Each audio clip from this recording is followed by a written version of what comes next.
Hello and welcome to Thomas Geiger Car. Today with a car we've been waiting for quite a few years because Land Rover is finally getting the electric Range Rover ready to compete with Chinese luxury SUVs like the Yangwang U8 or the Mercedes electric G-Wagon. If you want to know all the details about the car that hits the road towards the end of the year, join me on my first passenger ride here in Arctic Sweden. While you're sitting short-sleeved in an ice cream parlor, I'm here freezing to death and joining the engineers on ice and snow to get you the first details here at Thomas Geiger Car.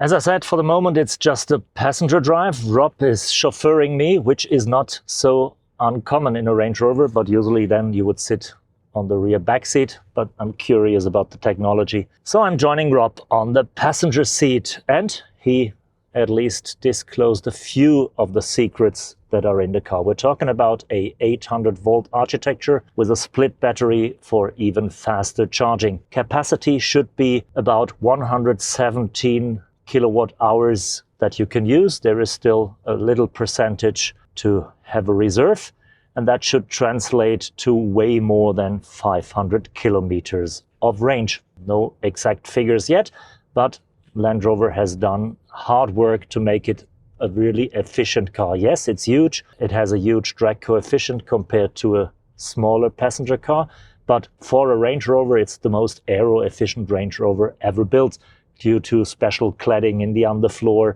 and some other tweaks and bits the aerodynamic engineers did. When it comes to driving, we have a two-motor setup, so no four motors like in the electric G-Wagon. Only two motors gives them more chance to control the torque quicker.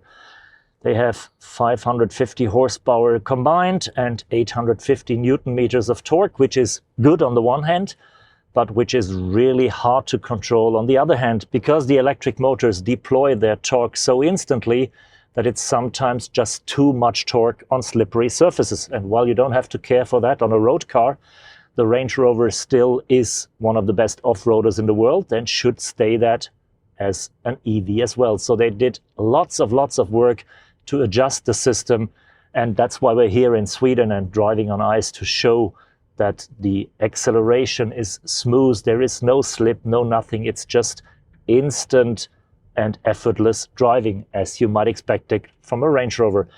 That's the closest you can get to a Rolls-Royce, I would say. And you drive pretty fast. There's still no figures about top speed, but on the lake I reached way more than 160 kilometers per hour. My estimate would be 200 and above.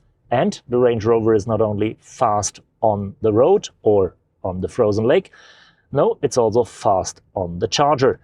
22 kilowatts of AC charging and about 350 kilowatts of DC charging make him much faster, for example, than the electric G-Wagon. Thanks for joining me on that first ride with the new electric Range Rover. Yes, we've been waiting for that car quite a few times, but the wait will well be worth it, because this car has the latest electric technology and it has a ride as you expected from a Range Rover. Smooth, effortless on every terrain.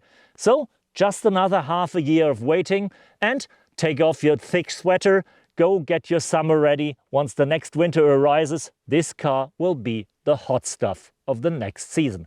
Thank you, Shishye, Saitian, and goodbye.